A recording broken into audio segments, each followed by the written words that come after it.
வணக்கம் ஃப்ரெண்ட்ஸ், வணக்கம் உறவுகளே. இன்றைக்கி ஒரு முக்கியமான விஷயத்தை பற்றி தான் இந்த வீடியோவில் பதிவு பண்ண போகிறேன். இந்த நிகழ்வு அடுத்த தலைமுறைக்கும் இந்த வீடியோவின் நிகழ்வு அடுத்த தலைமுறைக்கும் ஒரு பயனுள்ள ஒரு மெசேஜாக இருக்குன்னு சொல்லிட்டு நான் நினைக்கிறேன். மறக்காமல் இந்த வீடியோவை கடைசி வரையும் பாருங்கள்.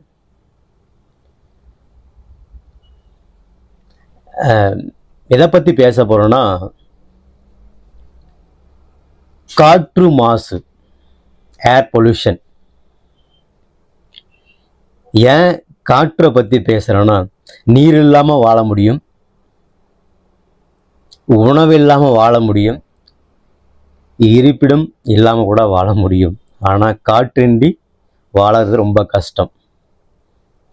Every minutes without respiration we can't live. ஏன் காற்று மாசை பற்றி பேச போகிறோம்னா,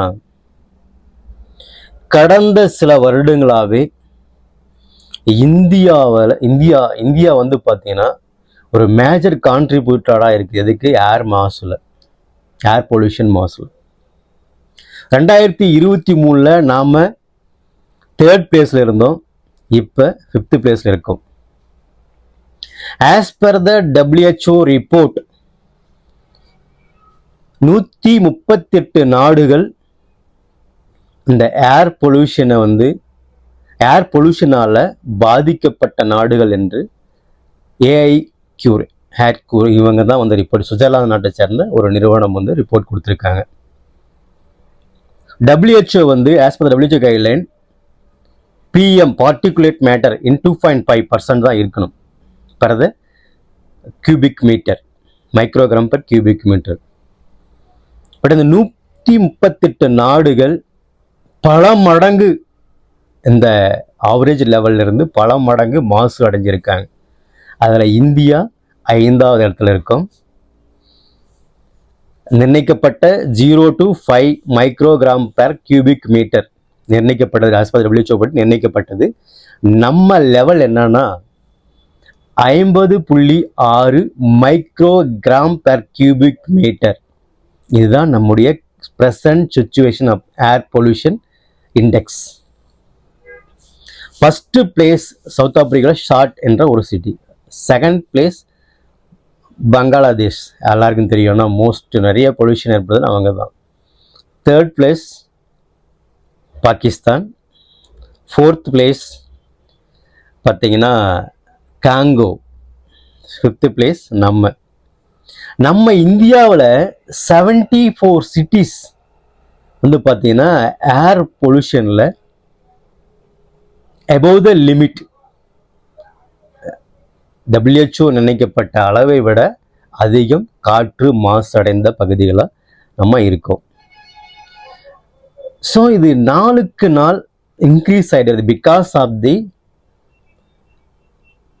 அதிகரித்து வரும் வாகன பயன்பாடு, அப்புறம் construction, building construction, material production. அதனால அக்ரிகல்ச்சர் வேஸ்ட் பர்னிங், பஞ்சாப் அந்த ஹரியானா இதெல்லாம் பார்த்தீங்கன்னா அந்த அக்ரிகல்ச்சர் வேஸ்டேஜை வந்து பர்ன் பண்ணுறதுனால ஏர் பொல்யூஷன் வந்து இன்க்ரீஸ் ஆகிட்டு இருக்கு. இந்த இயர் பார்த்தீங்கன்னா நம்ம டெல்லியில் எவ்வளோ ஏர் பொல்யூஷனால் கன்ஸ்ட்ரக்ஷன் ஃபுல்லாக ஸ்டாப் பண்ணாங்க, வெஹிக்கிள் யூசேஜ் எல்லாம் ஸ்டாப் பண்ணாங்க. ஸோ இந்த ஏர் பொல்யூஷனால் மட்டும் every year around 7 million peoples are died. இது வந்து WHO கைட்லைனில், WHO ரிப்போர்ட்டில் இருக்கு. எவ்ரி இயர் 7 million பீப்புள்ஸ், 70 லட்சம் பேர் வந்து இறந்து போகிறாங்க இந்த காற்று மாசால் மட்டும். இந்தியாவில் approximately 1 million peoples are died. In India 10 லட்சம் பேர் வந்து இந்த ஏர் பொல்யூஷனால் மட்டும் இறந்து போகிறாங்கன்னு சொல்லிட்டு மேக்ஸ் பிளான்ட் ரிசர்ச் இன்ஸ்டியூட் வந்து ஒரு ரிப்போர்ட் கொடுத்துருக்காங்க. அதில் டெல்லியில் மட்டும் 30,000 பேர் செத்துருக்காங்க இந்த ஏர் பொல்யூஷனால். ஸோ இதுக்கெல்லாம் முக்கிய காரணமாக யாரை நினைக்கிறீங்க நீங்கள்? யார்? நீங்களும் நானும் தான். இதை அடுத்த தலைமுறைக்கு நம்ம கொண்டு போக போகிறோம். அதுதான் நிசப்தமான உண்மை. 1981 ஏர் பொல்யூஷன் கண்ட்ரோல் ஆக்ட் ஒன்று கொடுத்தாங்க. பட் அந்த ஆக்ட் வந்து ஆக்டிவாக இருக்கான்றது எனக்கு தெரியலைங்க. ஸோ அப்படி Delhi is more polluted than Bangalore, Mumbai combined. Is the most polluted city in the entire world. But why? Delhi has a lot of இருக்குன்னு நினைக்கிறேன் இந்த காற்று மாசு அவேர்னஸ். அப்படி இருந்து ஏன் நம்ம இதை நம்ம ஃபாலோ பண்ணுறதில்ல? என்ன காற்று ஃப்ரீயாக தானே கிடைக்கிது. அப்போ காசு கொடுத்து வாங்குற நிலை வந்தால் we should follow the rules, I think. Diseases triggered by air pollution kill over 1 million people in India every year. That's 10 to 20 times higher than the rate in the United States. How did இதுக்கு ஒரு யூஸ்ஃபுல்லான ஒரு பிளான்ட்னு சொல்ல முடியாது. ஃபோன்ஸையும் ஆல்கையும் கலந்த ஒரு ecological indicator, air pollution indicator, lichens, தமிழில் lichens சொல்லுவாங்க. அதை பற்றி கொஞ்சம் கதை பேசுவோம். ஒரு யூஸ்ஃபுல்லான கதையாக இருக்கும். இந்த லிச்சன்ஸ் முக்கியமாக ஈரப்பதம் நிறைந்த பகுதியில் வளரக்கூடியது. போஞ்சையும் ஆல்கேவும் கலந்த ஒரு உயிரினம், சிம்பயாட்டிக்ஸ். 2 பேரும் மியூச்சுவலாக வாழுவாங்க. இங்கே 2 பேரும் யார் ஒருத்தரால் அது பெனிஃபிட் அடைஞ்சு ஃபங்கஸால் ஆல்கே வரக்கூடிய ஒரு ஆர்கானிசம் தான் இந்த லிச்சன்ஸ். இந்த லிச்சன்ஸ் வந்து 70,000 to 20,000 டைப்ஸ் ஸ்பீசிஸ் இருக்குது அரவுண்ட் த குளோப். இந்த லிச்சன்ஸ் பார்த்தீங்கன்னா காற்றில் இருக்கிற ஈரப்பதத்தை அப்சார்ப் பண்ணி உறிஞ்சி அதில் இருக்கிற மினரல்ஸ், டஸ்ட்டில் இருக்கிற மினரல்ஸையும் நியூட்ரன்ட்டையும் எடுத்துகிட்டு உயிர் வாழக்கூடிய ஒரு உயிரினம். கற்பாசி, பிரியாணிக்குள்ளே யூஸ் பண்ணுவாங்கல்ல கற்பாசின்னு சொல்லிட்டு, அதுதான் அந்த லிச்சன்ஸ், அதில் ஒரு டைப். இவைகள் தான் ஏர் பொல்யூஷன் இண்டிகேட்டராக இருக்குதுன்னு சொல்கிறாங்க இன் அரவுண்ட் தி இண்டஸ்ட்ரியல் பிளேஸில். இதனுடைய மார்பாலஜி கண்டினியூஸாக அப்சர்வ் பண்ணுற ஏரை அப்சர்வ் பண்ணுற அந்த ஏர் இருக்கிற பொல்யூஷன் அப்சர்வ் பண்ணுறதுனால இப்போ எல்லோ கலர் இருக்கிறது ப்ரௌன் கலர் ஆகும், ரெட் கலராக இருக்கிறது டார்க் பிளாக் ஆகும், கன்வெர்ட் ஆகிடுதான் இண்டிகேட் பண்ணுது. அது வந்து ஆக்சுவலாக உங்களுடைய நீங்கள் சுவாசிக்கிற காற்று மாசு அடைந்து விட்டது என்பதை இந்த லிச்சன்ஸு நமக்கு இண்டிகேட் பண்ணுது. ஸோ எவ்வளோ இயற்கையினுடைய அதிசயம் பாருங்கள். நமக்கு பிரச்சனை இருக்குன்றதை யார் இண்டிகேட் பண்ணுறாங்க? இந்த லிச்சன்ஸ் இண்டிகேட் பண்ணுறாங்க. பட்டு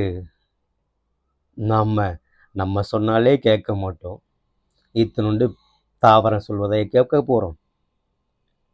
இந்த லிச்சன்ஸ் அது மட்டும் இல்லைங்க, ஆன்டி பாக்டீரியல் மெடிசினல் வேல்யூ நிறைந்த ஒரு பிளான்ட்டாகவும் இருக்குது. Anti bacterial, anti fungal, anti ஆக்சிடென்ட்டாகவும் இந்த லிச்சன்ஸ் இருக்குது.